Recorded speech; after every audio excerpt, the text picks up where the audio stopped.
এটা হচ্ছে পানি ফল। আমার অনেক পছন্দের এই পানি ফলটা। এটা শীতকালীন ফল। শীতকালে এই ফলটা অ্যাভেলেবেল পাওয়া না গেলেও মাঝে মধ্যে ভ্যানের মধ্যে দেখা যায়। এই ফলটা আমার ভীষণ রকম পছন্দের। শীতকাল আসলেই আমি চেষ্টা করি এই ফলটা খাওয়ার জন্য, কারণ সিজন শেষ হলেই কিন্তু এই ফল আর খাওয়ার সুযোগ হবে না। তাই যখনই আমার চোখে পড়ে একেবারে ফ্রেশ থেকে যখন আমি পেয়ে থাকি তখন আমি কিনে থাকি। এমনও অনেকে আছেন যে এই ফলটা কখনোই খাননি।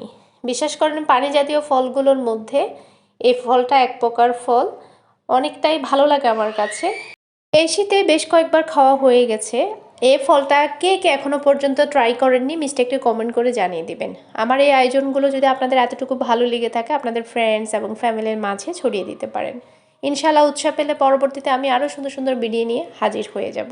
পানি ফল উঠানোটা আমরা ভিডিওর মাধ্যমে দেখেছি, সরাসরি কখনো দেখিনি। আর এই ফলটা কোন কোন জেলায় চাষ করা হয় আমার খুব জানা নেই। আপনাদের যদি জানা থাকে আমাদেরকে একটু কমেন্টের মাধ্যমে জানাবেন। ভালো থাকবেন, আল্লাহ হাফেজ।